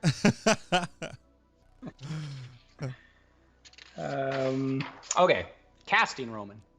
This is super important. I think it's one of the most important things in finding your pattern and finding your good spot. So you pull up to the riprap, you see the perfect rock. It's got a shade coming down from that tree, right? It's perfect rock. It looks like there should be a fish there, right? You've caught fish there. You know what it looks like. It looks fishy. You're like, oh my gosh, there's got to be a fish there. Don't just la-di-da whip your bait right in there. Position yourself correctly. Have your confidence bait ready to go, because the first cast in those type of spots where it looks like there's going to be fish, there's probably going to be a fish, you want your first cast to count. So a thing to do while you're out on the water is constantly be trying to don't worry about those long bomb, I can cast this thing half my spool all the way across the bay. I mean, there's a time for that. But the more important thing about casting is being accurate. You want to constantly be practicing to be able to get that lure exactly where you want it to be. Think of it as like throwing it in like a coffee mug. that you want to try to get to be to that accurate level. If you're flipping it, if you're casting it, short cast, you want to try to hit that sweet spot. Because if you pull up on that spot and you don't cast it quite right, you cast it 5 feet out of the shade, your A-rig hits the water, splashes, and you didn't cast it in the correct position, you could have just blown up that spot and missed that opportunity. So a big thing about finding these spots is getting good at casting and being able to hit that exact target. When you see there should be a fish there, being able to hit that thing your first cast. Only way you're going to get good at that is practicing on the water. Don't just get into the mind-numbing zombie fishing where you're just constantly the same cast over and over. Try different casting styles, different reels, and try to visually think when you're in the docks, I'm going to get a foot from that pylon because I know that fish is right on that pylon. Yeah. I'm not going to get 10 feet from that pylon because you probably, believe it or not, sometimes 2, 3 feet, 6 inches, that might make a difference on catching that fish. It doesn't sound like a lot, but sometimes you need to drop. These are reaction fish. Spotties are all about reaction. Sometimes you need to drop it right where that fish is at. So I think more than getting good at bombing casts, which is fun, we all love to do that, get good at accuracy. That is the most important thing about casting. Hey, should we, this is like totally on the fly. Should we add a casting competition at the awards? Yeah, of course. Everything's a competition, it seems like. All right, we're going to add a casting competition to the awards. So start working on your cast, boys. That's right. Boys and girls, ladies and gentlemen. Yeah, we'll add that to. It'll be something to do for us that are not fishing while we're waiting for the qualifiers to finish their last day of Spotty Bowl. So. Yeah, and especially when you're in the docks, there's this, there's these tiny little windows of opportunity that you have sometimes because the wind is pushing you. Yeah. You're fighting against current, you're fighting against wind.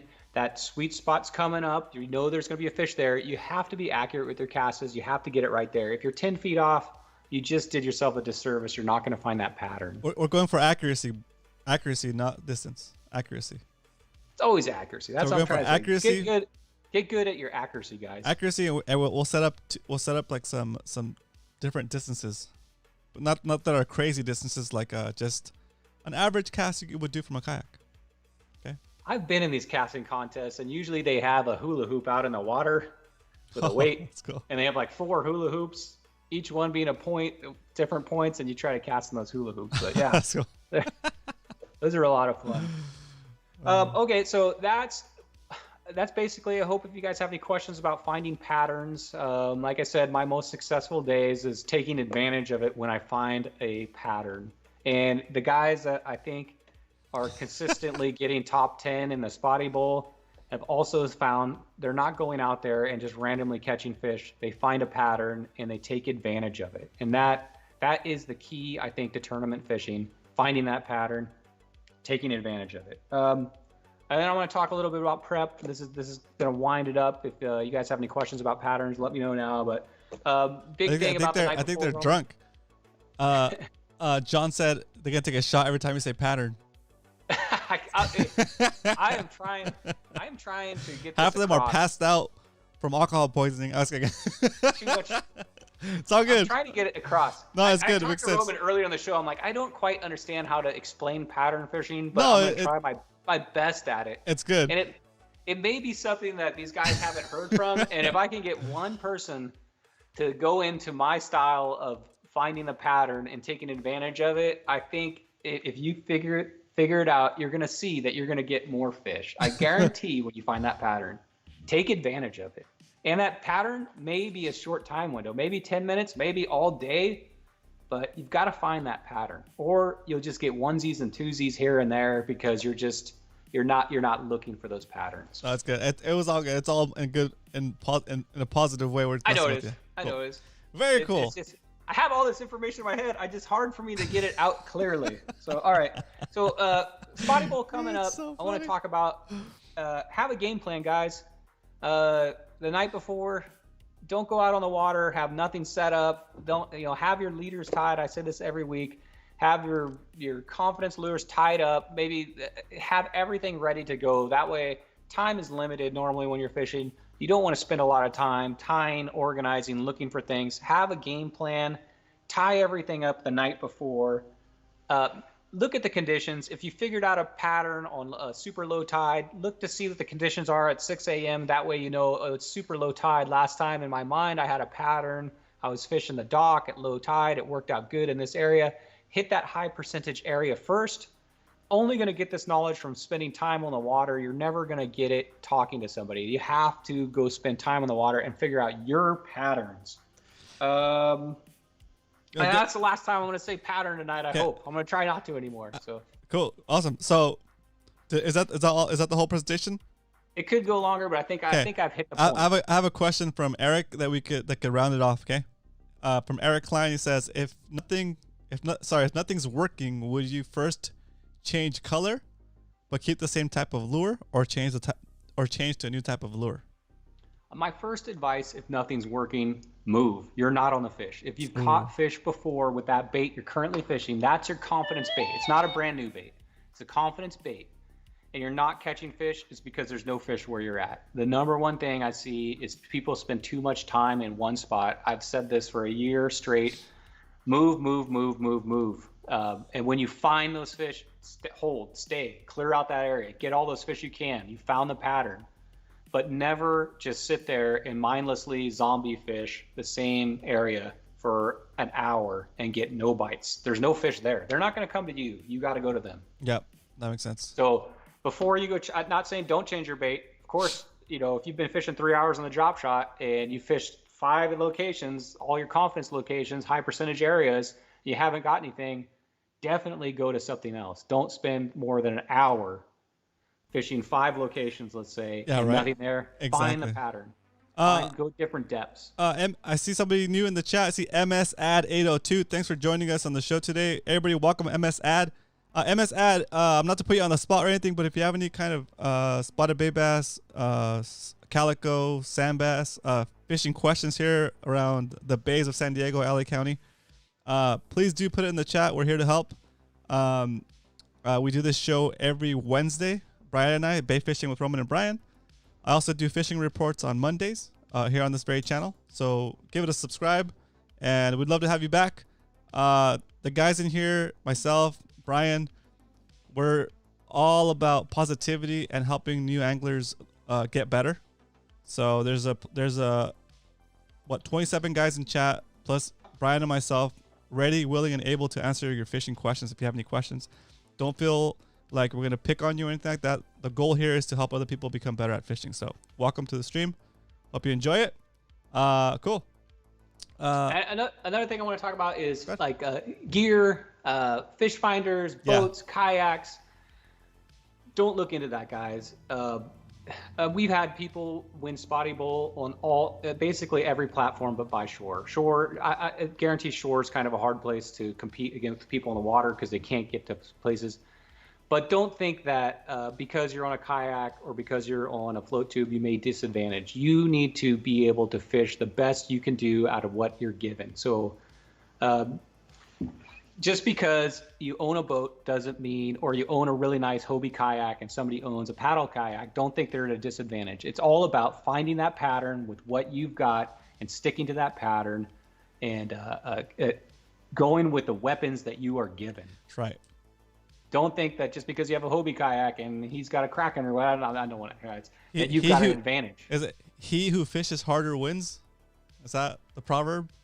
It's he who finds the pattern wins. I've said. Okay. He who finds the pattern. I've said it 3 times. Yeah. I mean, for me, you can't say pattern for the rest of the month. I can't help myself. Help myself. This is it. This is the pattern show. Please so don't let me do any more shows on patterns. Very cool. But yeah, that's to me, doesn't matter what you're in, you got to find out how to catch them and what you're in, and it's only time on the water, guys. So just spend time on the water. Excellent. Cool. All right. So I think that's the show, right? No, I got one more thing to do, man. The funnest part of the show. All right, here we go. Let me cue it up. Does anybody have any questions about gear or anything? I mean, we do have a little bit. Oh, it's 8:34. Never mind. I thought it was like 8. Wait, let's do Craig's question. Craig's got a question. He's new to the show. Looks like. What up, Craig? Welcome to the show. We're gonna take your question. We're about to wrap it up, but here we go. Co-host split screen. Craig's got a question. Good evening, everybody. Question: Is there a specific season for spotties, sand bass, and calicos? That's a great question. Awesome. You want to fill that, or you want me to? I'll take a stab at it, and then you could add more color to it. Okay. Awesome. So the worst time to start fishing here in San Diego is during the winter. You're gonna think something's wrong, that you're not getting bites, and then all of a sudden it starts to warm up, and you're thinking, man, I'm getting good at this.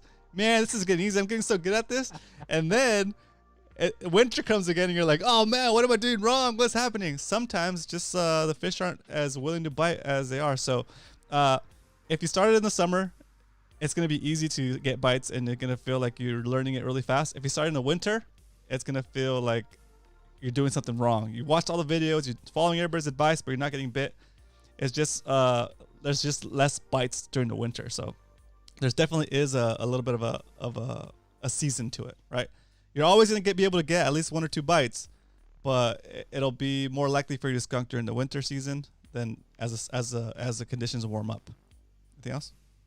I'm going to give like a Peyton Manning kind of generic answer to this thing, the cliche answer, which is the best time to go fishing anytime. If you can get out fishing, be happy we live in San Diego, be happy you're on the water.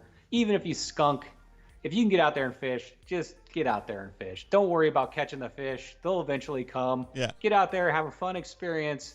Try to learn something every time you go out. And we're so blessed to live in San Diego where we can actually fish. Our winters really not nothing that bad compared to other places of the country. So anytime you fish, that's the best time to fish. So Craig, available. Craig, the best advice right now is go fish like now. It's warm. The fish are biting. They're super active. So you can fish from shore, from a kayak, from a pontoon, rent a skiff, fish with a friend on a boat. Now's the time to go and actually get the feel for the bite, because the fish are actually biting. Once it starts to cool down a little bit, you got to change your mindset and go with it's nice that it's not snowing in San Diego, right? It's getting cold, but it's not freezing, and it's just nice to be out and about in the fresh air. And if you catch a fish, it's a bonus, right? So think of it that way. Okay, so technical answer, best time to fish, 68 degrees or better. Yep. With a tide, and watch our previous shows, we talk about tide, a tide swing of 5 to 3 feet. That's your best time to go. Very 68 cool. degrees with a 3 to 5 foot tide swing. You'll get out there and find them. Warmer it gets, kind of the more aggressive they get. So right now is the golden time. Right now until end of September. Awesome. Very cool. All right, cool. All right, so now we're going to do the section of the show where Brian gives us a movie review, okay? I'm going to switch to full mode over here. While Brian sets up his MS Paint background. It took me a long time to do this. Ladies and gentlemen, I hope you guys have enjoyed the stream so far. If you guys are interested in grabbing one of these Spotty Republic flags here, they're about 18 inches across and 12 inches tall. You can fly them on your kayak, on your boat. They're double-sided. It's got the Spotty Republic, the Grumpy Spotty on there, and the Spotty Republic logo. That on both sides. And they're about $35 on the website. You go to spottyrepublic.com. We have about 30 left in stock. I won't be ordering these for maybe until next year. So if you wanted one of these and you've been kind of holding out, waiting for this to come out, they're out. It's about 30 left. Now's the time to get them. spottyrepublic.com. And I actually have a stack of them here, and I ship them out right from the headquarters. Okay, so if you're interested, there they are, spottyrepublic.com. Ready, Brian? I am, and I want to add to your flag there, Roman. All right, cool. So when I go out on the water, every time I see a kayak, I think they're a part of MMFC. And I'm not going to say I'm getting pretty good at spotting people on their kayaks. I kind of know who's who now, but it took me a long time to do this. But if we had like a club flag or something you guys are flying, we could see each other from across the bay. We know, hey, there's, Leonard. I could see his Spotty Republic, or, when Leonard's got his teal blue on all the time. But I don't know. Like when we were out in La Jolla, literally, Roman, the first few hours, I'm not kidding, there was probably, 50 plus kayakers everywhere. Yeah. And I first pull up and they're like, oh, we're over here. And I look and I'm like, where the heck? How somebody raised an arm? I don't know which group you are. But if we had flags on our boats that all match, not saying we have to, but it would be a lot easier for us to find each other there. So that's true. We got the shirts. shirts. Plus for those flags. Cool. All right. All right. Movie review. So if you're new to the show, thanks for being here. I appreciate it. And at the end of the show, I like to recommend a 90s movie. And now I've kind of got through all my 80s, 90s movies, so I'm on to the new millennium movies here. First movie. A lot of it was filmed in San Diego. It's a comedy. I'm sure you've seen this. Most people from San Diego have seen this. Unfortunately, it's not really a kids movie. I think it's rated R, but it's hilarious. Stars Will Ferrell, and that is Anchorman. And basically, it's a comedy of Will Ferrell, who's a great comedic actor, I guess you'd call him. And he's exactly what the movie says, Anchorman. And he'll say anything that's on a teleprompter or whatever his line is. And That's so there's funny. actually like a funny scene filmed from the Coronado Bridge on this too. So it's a local movie and it's a good comedy. Have you seen this, Roman? I have. It's pretty funny. Yeah, It's Anchorman. not for kids though. It's not for kids, but It is funny though. I like it. it's one of those movies that when it's on, you watch a half hour of it and you laugh and you may turn it because it starts to get kind of dumb. But I like it because it's San Diego. Anchorman, I'm going to give this 3 out of 5 max. If you Very haven't nice. seen it, it's pretty good. Next movie is a science fiction movie. Stars Tom Cruise. This movie was based on a scary story, I believe, told by Orson Welles over the radio. And I guess it was like a big deal back then when people were, I guess, really gullible, I would say. I don't know. But they heard this story over the radio and they thought it was the end of the world. It was very successful back then, so they decided to make it into a movie, which turned into a pretty good science fiction movie, and that is Tom Cruise in War of the Worlds. Roman, have you seen this one? I have. That's pretty good. I like Pretty that. good. I like that style of movie, like the apocalyptic Into style. the World, Apocalypse. Same Yeah. here. I love apocalypse style movies. It's definitely probably not for kids too. It's a little freaky. I think it's rated PG. It's rated PG-13, so maybe teenagers and up. But it's definitely got some really cool scenes in it. Some really cool CG. This is from I think 2001 maybe when CG was starting to really kind of get good, where things look. You know what I mean? Like all of a sudden it went from like Jurassic Park, which looked good, but now you compare it to like Marvel, where it's like you can't even tell if it's a person or CG. That's crazy. And this is like one of those breakout movies where CG started first getting good. I like this movie. I'm gonna give it 3.5 out of 5 max, Roman. Okay. And that is my movie review. Very cool. Nice, dude. All right, there you go. That's Brian's movie reviews for the week. Hope you guys enjoyed that. All right, so now we're going to close out the show. But before we close out the show, Brian's got to do something since it's Spotty Bowl weekend. You can fish Friday, Saturday, or Sunday. If you're not signed up for Spotty Bowl yet, we have 2 sessions left. You can still sign up. Maybe catch like the biggest fish or like one of the side pots. So that's still something you can do. If you're interested, go to spottybowl.com, read all the rules, and there's an actual list there. A form there that you can fill out, and so you can participate. Okay. All right. It's a good way to get introduced into spotty tournament fishing too. It's for me, it's a pretty inexpensive tournament, so it's a good way to get introduced into tournaments. Okay, Spotty Bowl this weekend, Roman. You know what that means? San Diego Bay. So if it's in San Diego Bay, we're gonna party. I'm gonna. Oh, I catch my breath. Let me start over. Go for it. Let's party. It's Spotty Bowl this weekend. I'm going to get out there. I'm going to snag some grass. I'm going to catch some bass. See you guys on the water.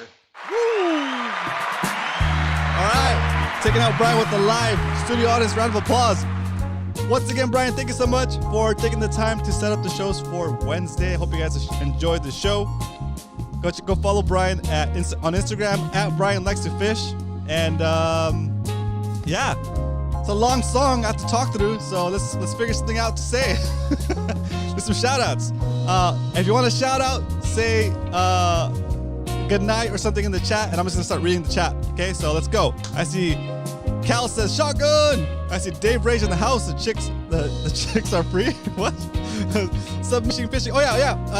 Tomorrow, if you guys want to watch more of this style of content of talking head about fishing and interacting with chat and giving advice and sharing stories and fishing content, go check out Submission Fishing Co. That's Muto. It's one of our buddies. He's doing a show tomorrow at 7 p.m. Pacific Standard Time. So he's in the chat. Click on his name. Go subscribe to his channel, and you'll get the notification when he goes live. I think it's at 7, right? Are you still doing 7? Mucho, let us know what time you're starting tomorrow. Again, Submission Fishing Co. on YouTube, okay? I'll be back here on Monday for Fishy Hour with Roman, and we're doing fishing reports with Coach Worf. And maybe I can get some other boat captains to come on and share some of the latest fishing that happened over the weekend. Okay, so it'll be fun. I will be fishing Spotty Bull, I think, on Saturday. My pops is coming over. I'm going to pick him up at the airport on Friday. And so I'm taking him fishing with me on my second kayak. It'll be his second time ever on a floating vessel. So I'm pretty stoked. I'm taking him fishing now. It's crazy. All right. So I'll see you guys on Monday. If I don't see you before then, good luck on the tournament if you're competing. I wish you the best, and look out for those patterns. Woo! Find your patterns. Take advantage of it. See if we catch it over here. All right. I want to throw in the patterns in there.